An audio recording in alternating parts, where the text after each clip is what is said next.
Assalamualaikum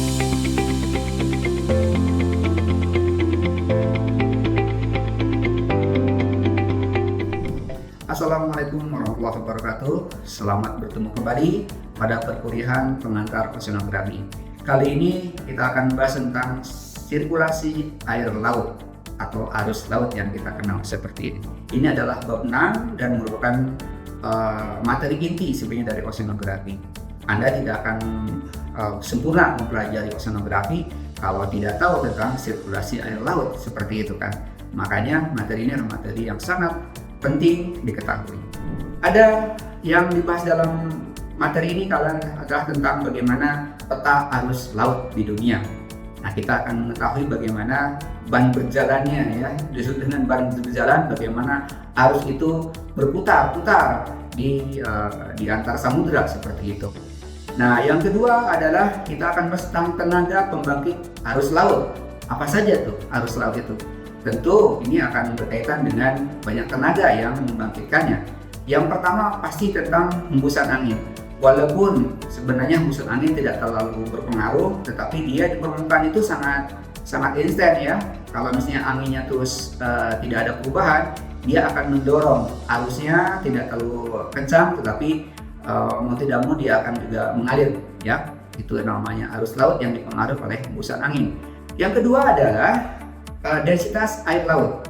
Ini pun akan berpengaruh atau mempengaruhi terjadinya arus laut.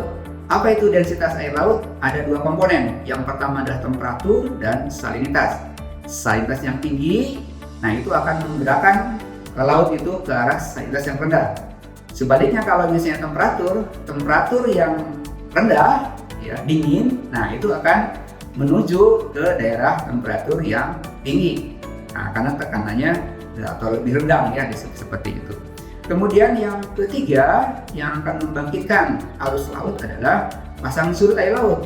Nah, pasang surut air laut juga akan pasang yang di daerah yang pasang tentu dimiliki tekanan yang tinggi, kemudian dia akan mengalir ke daerah yang pasangnya lebih rendah seperti itu. Ini sebenarnya dipengaruhi oleh rotasi sebenarnya seperti itu. Jadi dengan rotasi bumi yang dari barat ke timur ya, itu pantai-pantai yang berada di daerah timur itu sebenarnya lebih tinggi ya, lebih tinggi permukaannya daripada permukaan air laut yang ada sebelah baratnya pulau gitu seperti itu. Kemudian yang keempat adalah gaya Coriolis. Ini pun akan mempengaruhi arus laut. Apa itu gaya Coriolis dibahas di bagian ini. Itu dipengaruhi oleh rotasi bumi. Kemudian juga ada efek gaya transport Ekman. Nah, ini bagaimana prosedurnya? Silakan Anda bahas, dikaji di bab ini. Ya, selanjutnya pada subbab berikutnya kita pun akan membahas tentang bagaimana arus sirkumpolar Antartika. Ini adalah arus yang khas, ya, yang khas seolah-olah putaran arus di Antartika itu berputar-putar aja di kutub selatan seperti itu. Nah, ini kita bahas secara ilmiah, walaupun singkat, tapi mudah-mudahan bisa membuka wawasan kita dan Anda bisa mencari informasi lebih jauh di tempat yang lain.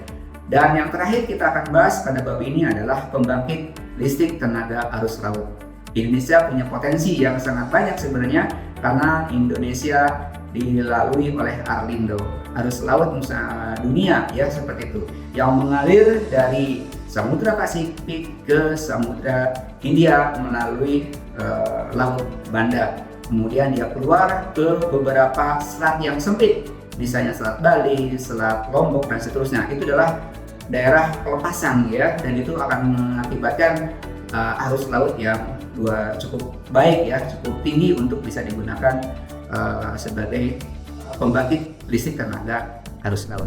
Demikian pada bab ini, silakan Anda belajar lebih giat lagi. Silakan Anda lengkapi dengan informasi yang lain yang barangkali di sini belum ada. Anda silakan untuk belajar di tempat yang lain. Terima kasih. Assalamualaikum warahmatullahi wabarakatuh.